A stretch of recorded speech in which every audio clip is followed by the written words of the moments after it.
Greetings, everybody. It's that time once again. We need to determine who will be qualifying for this year's Amiibo Pantheon tournament. And you know, you're kind of being spoiled on what's coming up immediately right here, but before we get into it, we kind of need to discuss how things are gonna work this time around. Because it's another one of those cases where we have to go through a whole bunch of hoops just to make everything work. At the very least, though, I can take comfort in the fact that this will be the last time I have to do it like this. Because from next year onwards, it's just gonna be 32 1v1s. And boy howdy, that feels so much easier to organize, you have no idea. Anyway, I'm kind of tired at the time of recording this, but you know, the show must go on. So, I'm gonna try and explain to the best of my ability what exactly is going to be going on. So basically, we already have Kratos and Venus qualified for this year's tournament. Because, you know, one of them's the champion from last year and the other is this year's friendly winner. So we have the rest to sort of organize and get done and whatnot. So the way things are going to work here is that I have split all of the remaining Amiibo, you know, besides Kratos and Venus, into 9 groups of 6. And we're going to have 6-way free-for-alls, you know, with 5 stocks, no other interesting bells and whistles, just a standard 6-way free-for-all. And the way qualification is going to work in these stages is as such. Whoever gets eliminated first in these 6-way free-for-alls, they are just out. Like, straight up, they're just out.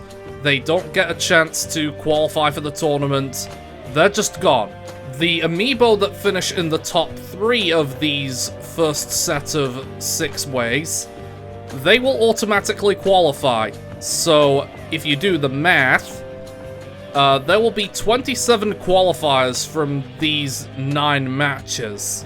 And as for the ones that place 4th and 5th, they are going to be placed in the sudden death 6 ways. There's going to be 3 of those after all of this is wrapped up, and whoever comes out on top of those is going to occupy the final 3 slots. Does that make sense? Is it convoluted? Absolutely, but you know what? That's just how it is for this sort of thing.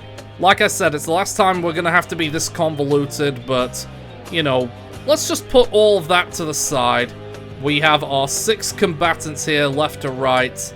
We need to work out who's going in and who's going out. So let's not waste any time and get started. Alright, this should be a fairly interesting affair. Because, you know, it's not like the special event showcase we had a few days ago where there was just madness going on every which way. No, this one's a little bit more controlled. Not by much, but it's a little more controlled. And who just fell there? Was that Colonel Noodles? I think it was. And Firebride joining her promptly.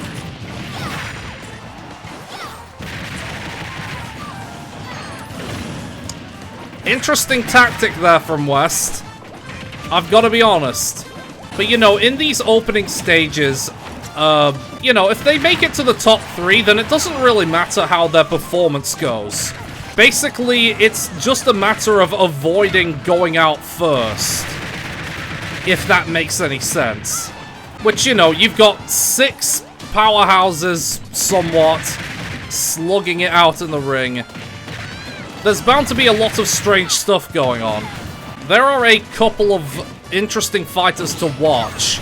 I would say chief among them being DK West. If you remember how he performed last year, I didn't expect him to go anywhere near as far as he did, if we're gonna be real here. But he managed to pull it off, and he only fell at the final hurdle. Other than that, he did pretty well. So if he can have the endurance to make it into the tournament, we might see something good once again. But as far as other characters to keep your eyes on, not gonna lie, Rust Bucket. Like, I didn't think a Daredevil Wario would be that potent, but he just is. And if he qualifies for the tournament, I think he could be one to keep an eye on. A lot of stock's being lost, and right now, Fyra and Icy are close to being eliminated. Oh, what on earth happened there? I think Colonel Noodles hit one of the ice climbers and then someone else footstooled them? I don't really know. We might need a slow motion replay on that one. Oh, and speaking of the ice climbers, Fyra and Icy are out. So they will not be taking part in this tournament. It's a little sad, but, you know, someone had to take that bullet. Now, what's really going to be interesting is who is going to have to occupy those knockout place slots, I suppose. Because everybody is on one stock aside from Rust Bucket and, surprisingly, Fire Bride. Oh, I spoke way too soon there.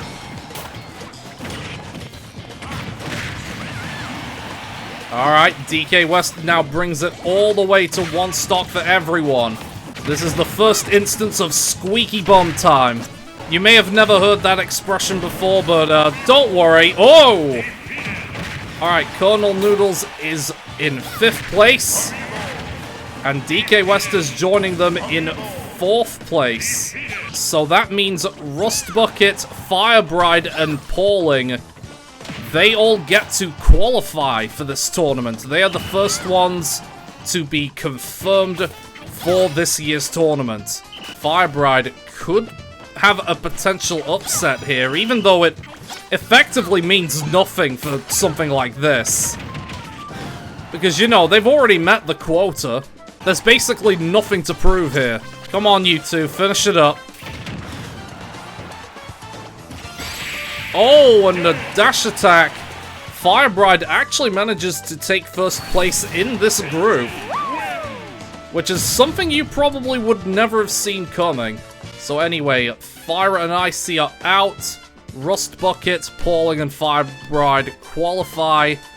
And we're going to have to see who DK West and Colonel Noodles have to face in the knockout stages. But we've got a lot more matches to get done before we can even think of having to do those. So, next. Alright, here is Group 2. And we've got a few powerhouses in here. We've got The End, we've got Mandolin, we've got All Might. And we also have 2 new boys in Mousetrap and Shadow. So, let's see how they all fare against one another. Now, it goes without saying that the one to watch here is probably going to be at The End. Because, you know, they were incredibly potent last year. And already, Shadow taking an early dunk courtesy of All Might. But yeah, as I was getting into it, The End was incredibly potent last year. Went on a pretty major rampage through the tournament. And it took the eventual champion Venus to put a stop to him. There are a lot of early stock losses being shown here, it has to be said. Shadow is somehow on 3, I didn't even catch that. And Mandolin on 5, yet to lose one, but not in a good position to hold on to it. Alright, there we go. Mandolin loses their 1st stock. There are a lot of heavy hits flying around, and people are just dying to them. I think All Might just got another dunk on Shadow. You know, this is a better showcase of their newfound ability for this Greninja. Because remember, he wasn't going off stage all that much before, but he does it now. He's not afraid. Although he probably should be afraid. They are all crowded around that ledge. Oh, and there goes Shadow. He is sadly not going to be repping his generation in this tournament. Better luck next time. Looking at the current balance of things, it's hard to say who is going to be following up. Hoxton on their last stock, but I'd say they were doing pretty decently up to this point. Then again, I haven't really been following their gameplay all that much. If there's anyone I'm personally rooting for, though, it's probably All Might, if we're gonna be honest here. Because they worked very hard to get into last year's tournament, just to lose to those Ice Climbers. So I'm hoping that he makes the cut this year and that he can have a little bit of a redemption arc. But we're gonna have to wait and see how everything lines up. Oh, there goes Hoxton. Hoxton's going to have to prove himself in the knockout stages. And possibly All Might will be the next to follow if he's not careful.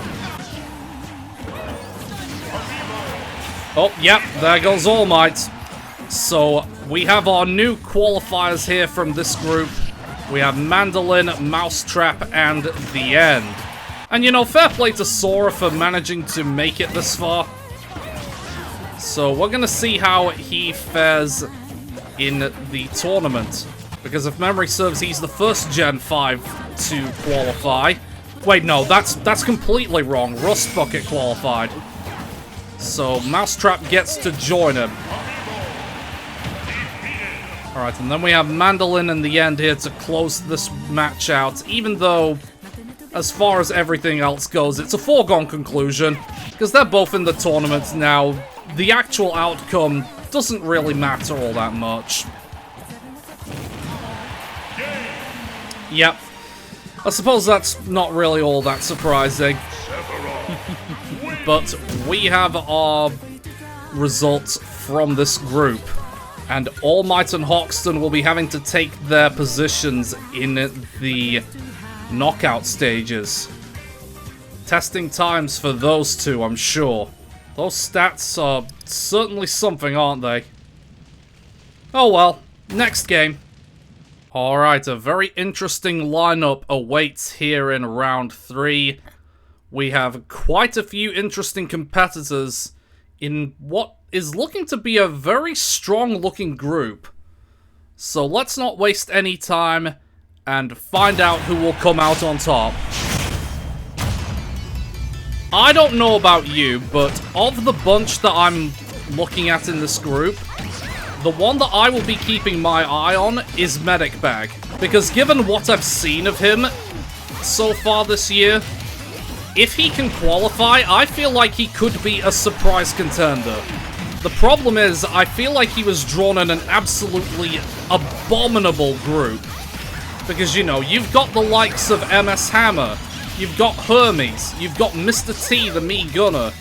Even Ice Bride is pretty powerful. So, oh, and they've lost 2 stocks already. That is not good for them. So if anything, the game plan for this doc should be to just outlast King Cobra. Because I feel like he is the other weak link in this group. If he can outlast that snake, then he's in with a good chance. But honestly, as far as draws go for this doc, it doesn't really get much harder than this. If only just by virtue of how many powerhouses there are. But he just needs to be brave, just needs to stay strong. And he might just be able to overcome. Remember, the trick is to just not be last. If you can avoid that, then you are always in with a chance. Anyway, let's have a look at the stock lineup, because I haven't really had a chance to look at that. Alright, so interestingly, oh, King Cobra's down on his last stock now. Interestingly, everybody else, aside from Mr. T and Hermes, are on 2 stocks. Cuphead and Sonic both on 3.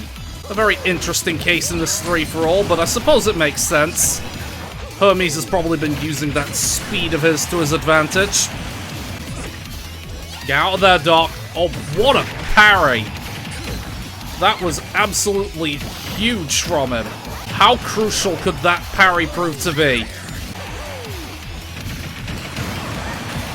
Oh, good lord, what is happening? We have King Cobra on the verge of elimination. Ice Bride is on the verge of elimination. Oh, and speaking of which, down she goes. Which is just as well as King Cobra bites the dust soon after. But surprisingly, Ice Bride, who I thought was one of the more potent ones, is out. Like, she's not going to be joining her Fire Bride. And also, MS Hammer is going to have to join King Cobra in the knockout stages. He's once again going to have to do this the hard way. So that does mean that Medic Bag does get to automatically qualify. Same with Mr. T and same with Hermes. Which, you know, it's kind of interesting how these three survived. But you know what? We had so many potential powerhouses to qualify that I'm not too bitter. And it's just as well that Medic Bag timed his run. Because now it's just down to Hermes and Cuphead here. The important thing, though, is that he got his W on deck when he did. So that was a surprisingly quick match. Yeah, it's gonna be a bit surreal seeing Fire Bride in the tournament and not Ice Bride. But, you know, that's just how it is sometimes. MS Hammer is also going to have to do things the hard way once again. King Cobra is going to be joining him in that knockout stage as well. And Hermes, Mr. T, and Medic Bag get to move on. This one is certainly a fascinating lineup, let me tell you. A few interesting faces here. There's going to be a lot of potential strategies and counterplays on deck. I don't really know who's going to come out on top and who's going to get knocked out first. But as you probably know by now, there's only one way to find out.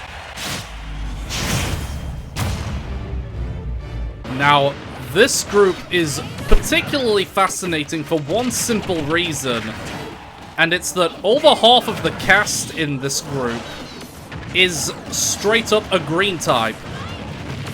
And we already have a casualty, Strawberry taking an early L, with Megamind and Hercules falling afterwards. But speaking of Hercules, he is a red type in this arena, which means he is going to be dealing insane damage to those green types. And I think it's actually coming to fruition there with Scarface and Big Boss both getting a surprise early stock loss. And again, as I've said before, don't underestimate Big Boss's potential. Because even in this state, he can just eat up attacks like nobody's business. Megamind is already on 2 stocks. How did this happen? Bowser got spiked again. Yeah, if Ike is able to get those sword attacks off on those greenies, then it's gonna hurt. But he can't be complacent. Nobody in this ring can be complacent. Because someone has to be thrown out of the tournament lineup. It's currently looking like Megamind, although Big Boss is not in good shape himself. He has to be careful not to get snuck up on. Like, I would say he's on kill percent for an Ike slash. Like, imagine if Big Boss is the first to go. Nope, that honor goes to Megamind. Bit of a shame, but, you know, when you're that big a glass cannon, I suppose it is inevitable.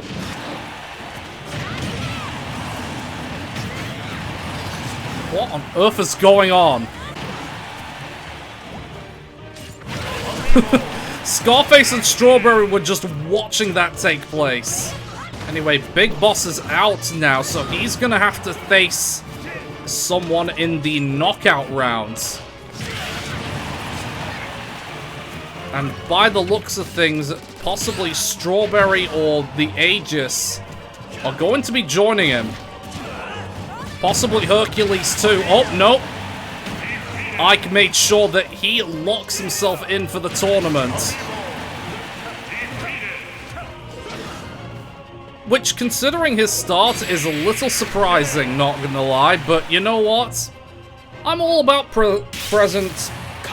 Well, I suppose present surprises is appropriate, given it's Christmas. I'm more open to pleasant surprises, is what I'm trying to say here. Anyway, Scarface, Hercules, and Strawberry lock themselves in. The Aegis and Big Boss are gonna have to go through the knockout stages, and Megamind still yet to receive his full tournament debut. Maybe one day, Megamind. Maybe one day. Now, this lineup looks very interesting. We've got quite a few powerhouses on deck, quite a few notorious and infamous faces. This one ought to be a good one, so, you know, let's not waste any time and get stuck in.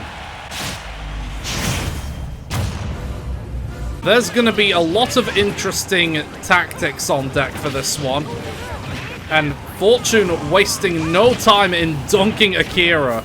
Anyway, what I was going to get into before that moment is that Fortune is the only one with a direct advantage over most of this roster.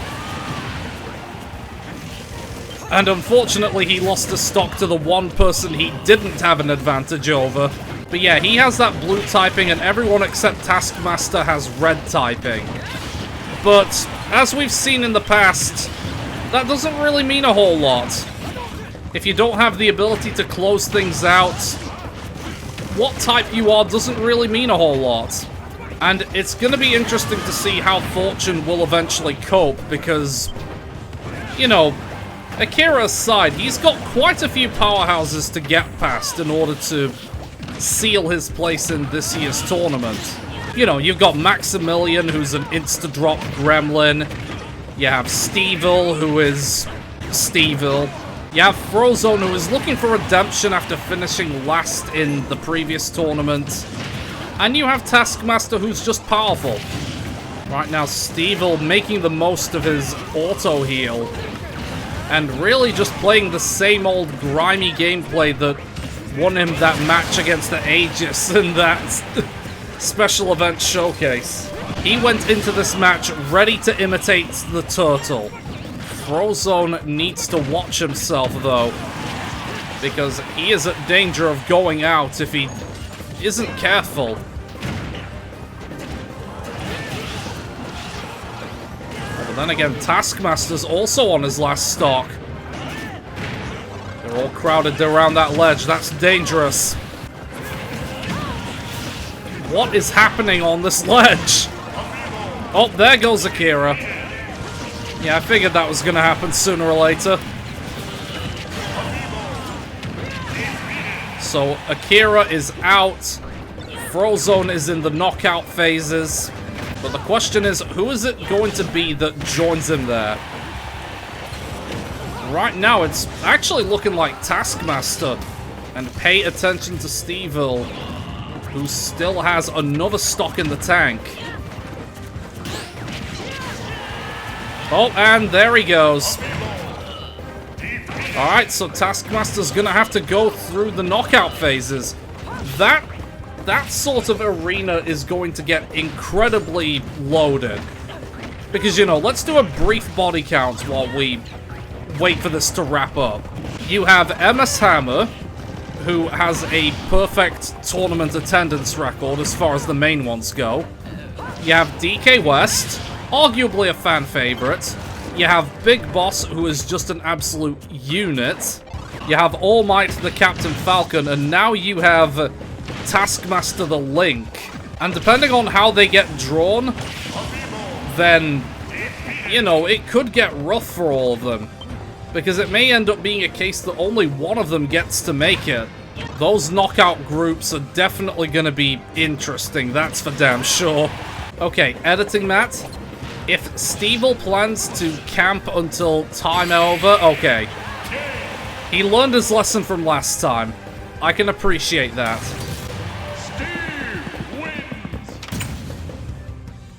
Alright, so we have Stevel, Fortune, and Maximilian locked in.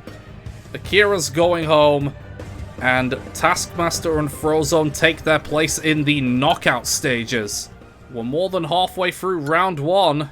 It's only gonna get much more interesting. Alright, we have an interesting lineup of faces here, a mixture of old and new. A couple of powerhouses in the mix, and one blue in the form of Charlie the Duck Hunt. How will that all mesh together with all of these reds and Dante? Well, there's only one way to find out.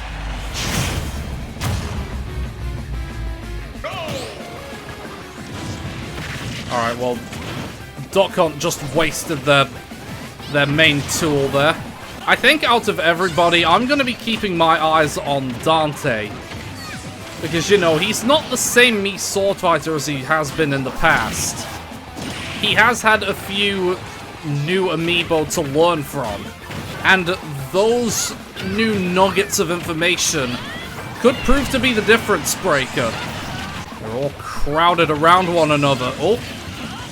And there goes the Duck Hunt and then the Byleth. Who's got the opening in these early stages? I don't really know, to be honest.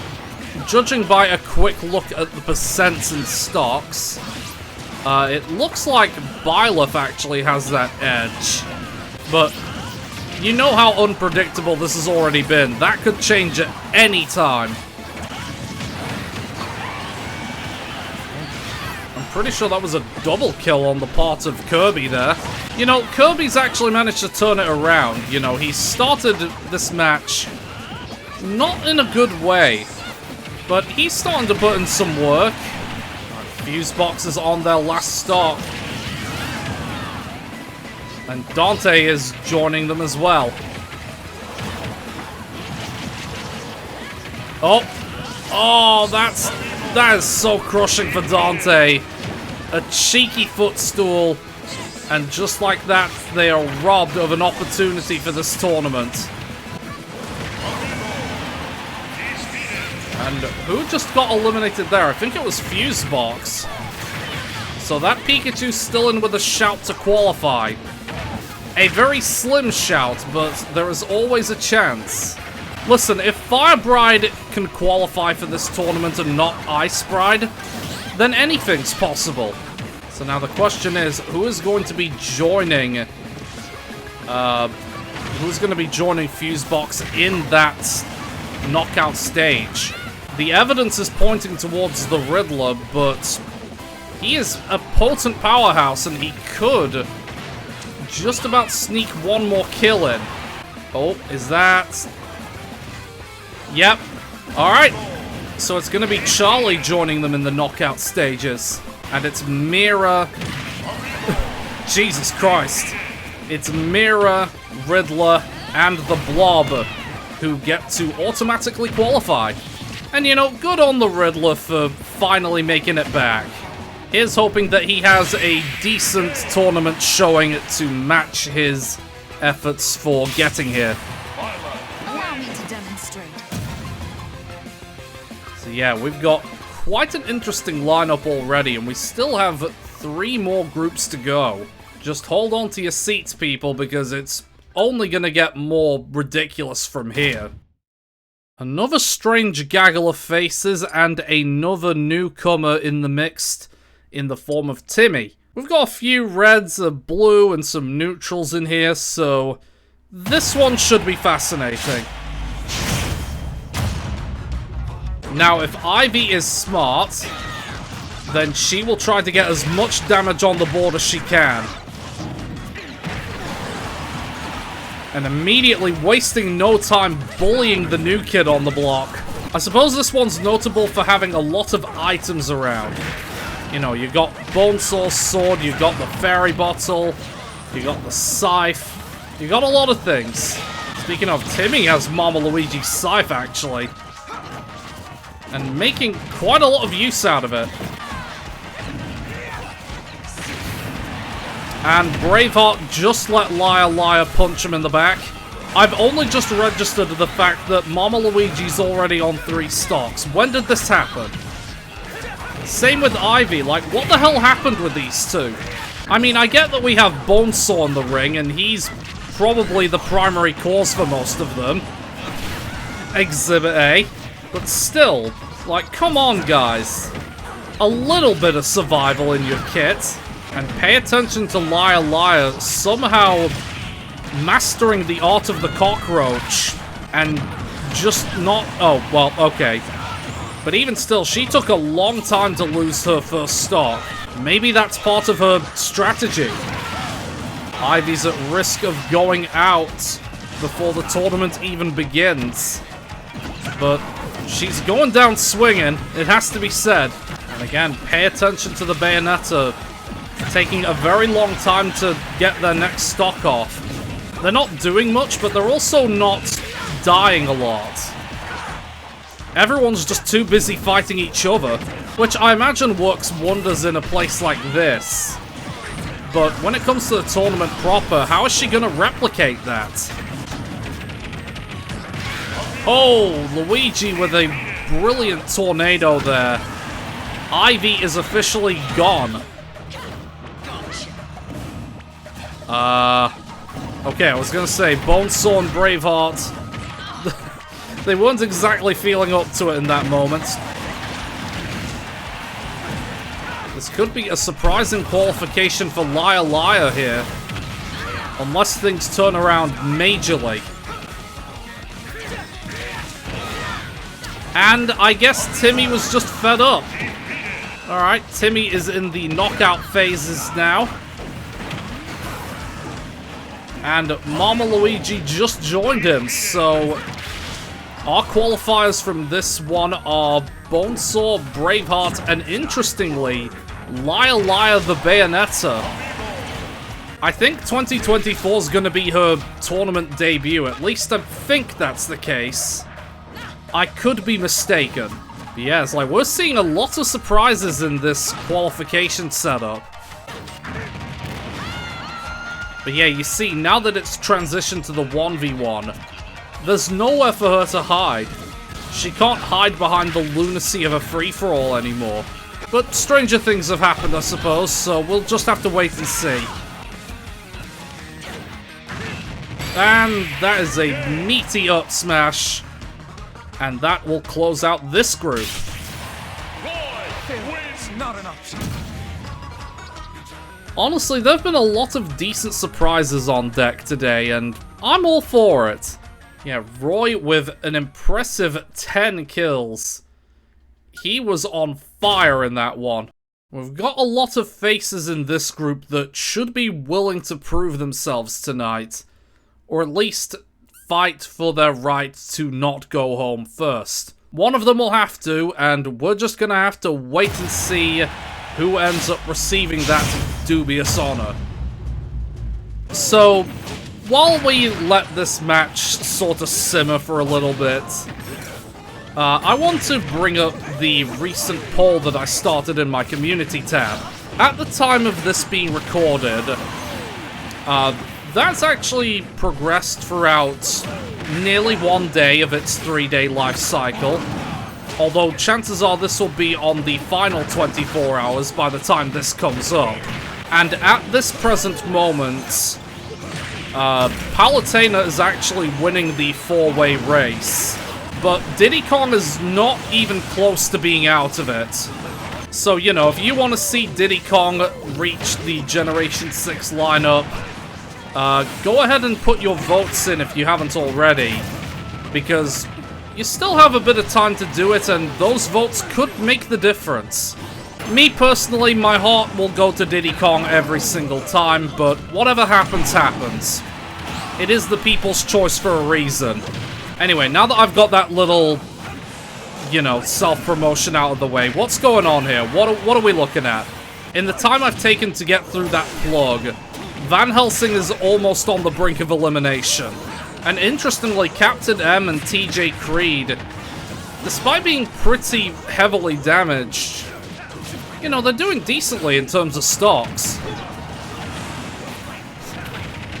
I just had to open my big mouth. It'll be fine. As long as they don't finish last, then all is well for the both of them. You know, Captain M and TJ Creed are probably the ones I'd be rooting for the most in this bunch. Because Creed has just had some pretty awful luck. And Captain M, you know, they have the potential to be good. They just got a really bad draw in last year's tournament.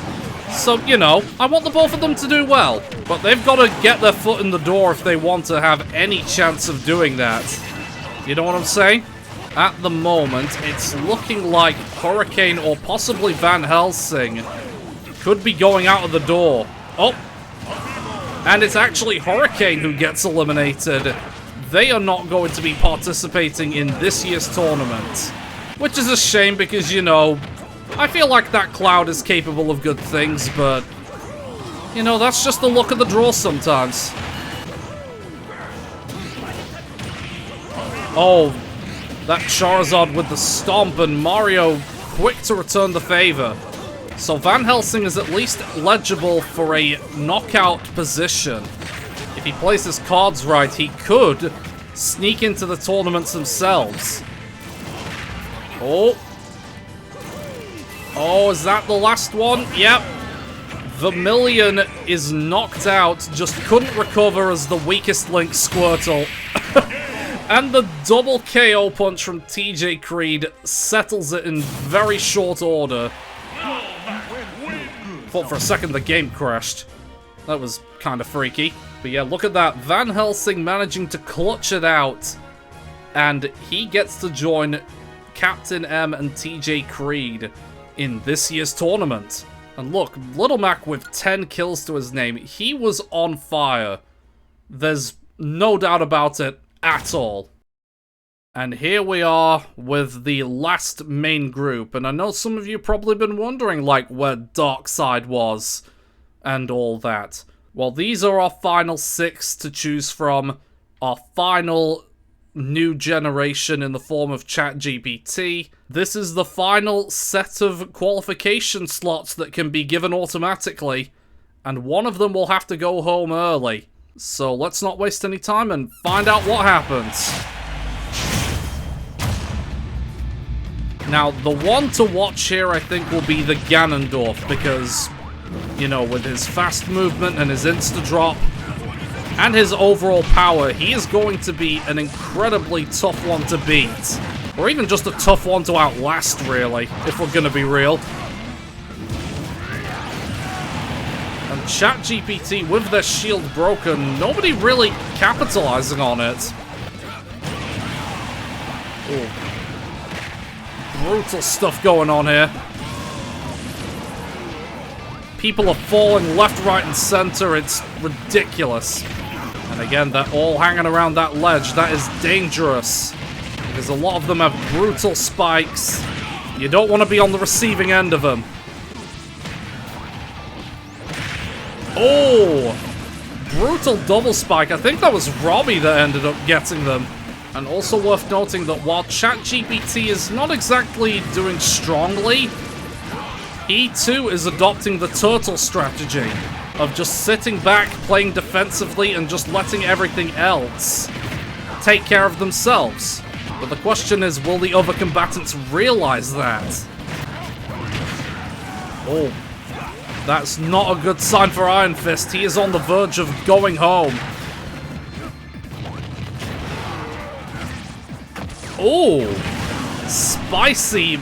Oh, off the top kill from Darkseid on R.O.B.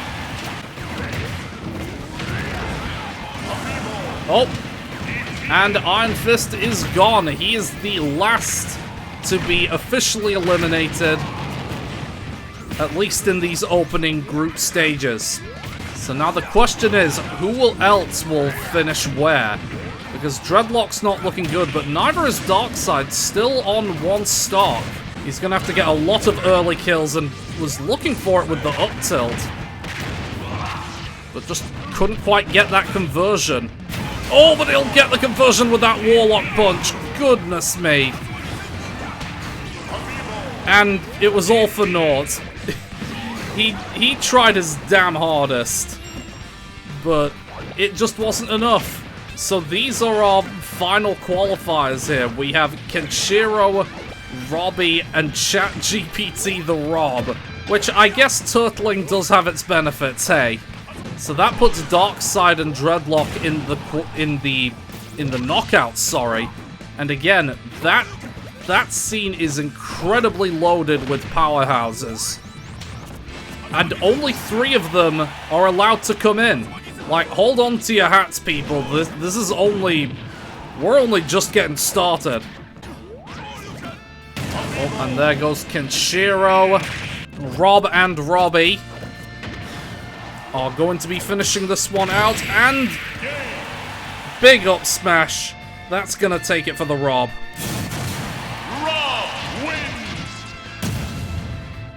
Alright, those are our final automatic qualifiers. So, you know how I mentioned before about, you know, things being squeaky bum time?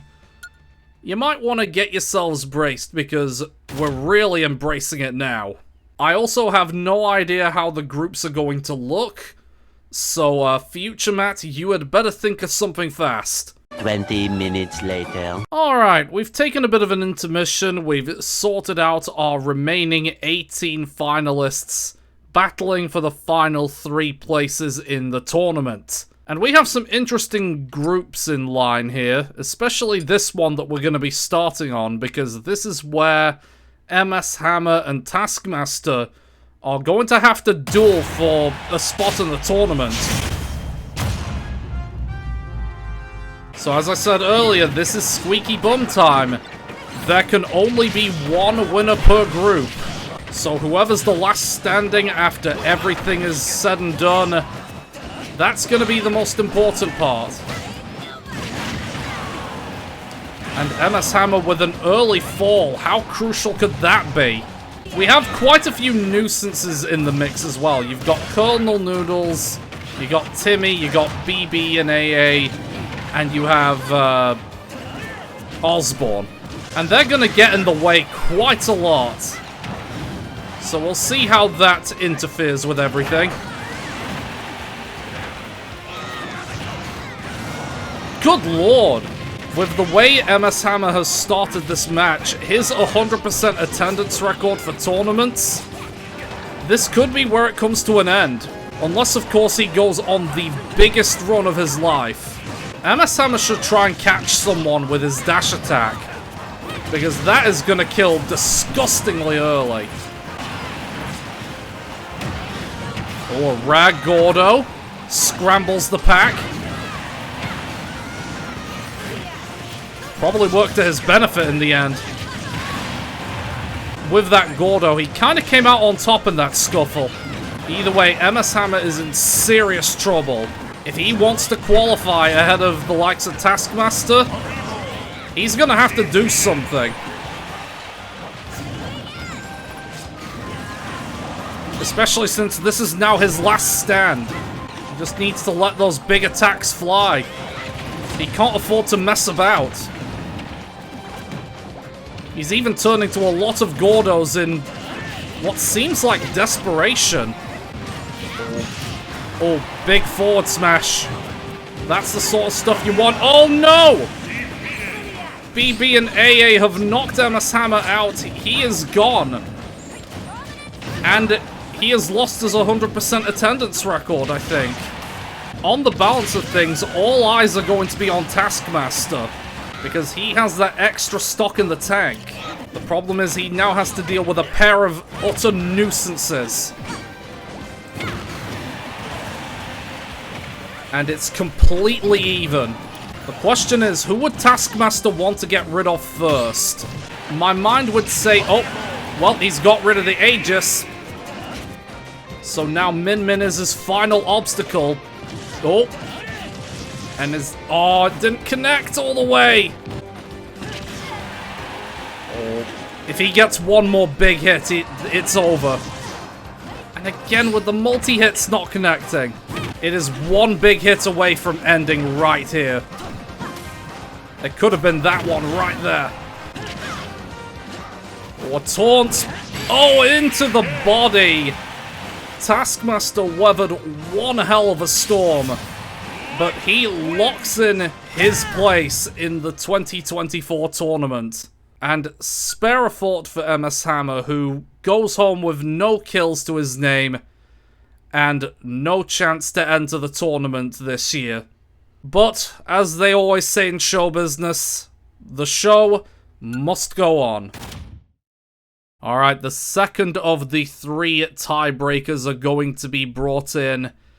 And this one's going to be interesting, Because I would reckon that Big Boss is the favorite to go through of this bunch, but he is facing an entire group who more or less have a type advantage over him. So let's see how that unfolds. This also serves as the final chance for a current generation Amiibo to enter the field, and I think Charizard just saved Mama Luigi there. Something they might end up coming back to regret. It's hard to say. Oh! Was that a bit of tag teaming there between Luigi and All Might? I don't know if it was intentional, but it looked pretty interesting. Oh god, everyone is losing stocks like crazy now. Again, type advantage, schmipe advantage. If you can tank hits like nothing, then you are capable of going the distance. The fighters should collectively realize that Big Boss is probably the biggest threat. And All Might is understanding that assignment perfectly, because he starts at 60 each stock. If they land the big hits, then stuff like that happens. Interestingly enough, it is Fusebox the Pikachu who seems to be doing the best at the moment. And All Might is just being a killing machine. Maybe this is his element. Maybe All Might excels in the free-for-alls. Oh, nice dunk by Pikachu on Bowser. What are these two doing? They're just stood there. Like, come on, guys, do something. Did they just forget that they were in a sudden death tournament? And by tournament, I mean free-for-all. Oh, Vermilion is gone. Everyone still has at least one more stock in the tank. But we are getting close to crunch time. All Might is on his last stock. This is his last stand. But he'll be determined to do as much damage as he can before he goes. Alright, Bowser's on his last stock. There's a lot going on from everybody involved. Oh my god, this ledge! Oh no, All Might's gone! And Big Boss just joined him in the afterlife. Alright, this is an interesting selection we've got left. We've got Hoxton, we've got Fusebox, and we have Mama Luigi. But Fusebox has that advantage of having one extra stock to play with. So whoever's in the final two is gonna have a disadvantage.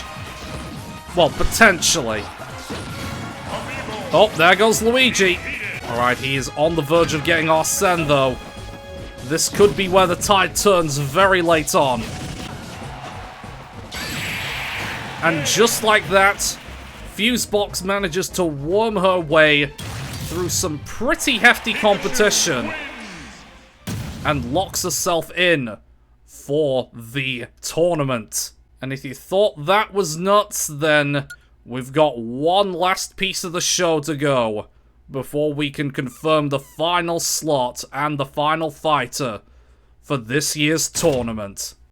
Well, this is it. We've got the final 6 fighters locked in, ready to battle it out for the final place in the tournament. And it includes the likes of DK West and Darkseid, so this should be a juicy encounter.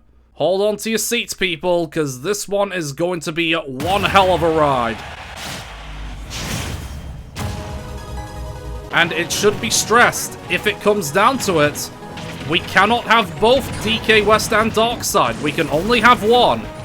This is where game management is going to be needed now more than ever before. Darkseid and West should both fancy themselves here. But, you know, to pardon the pun here, Charlie could fancy himself as a bit of an underdog, because he is the only one in this group who can get a type advantage in this group. So maybe he could use that to his advantage.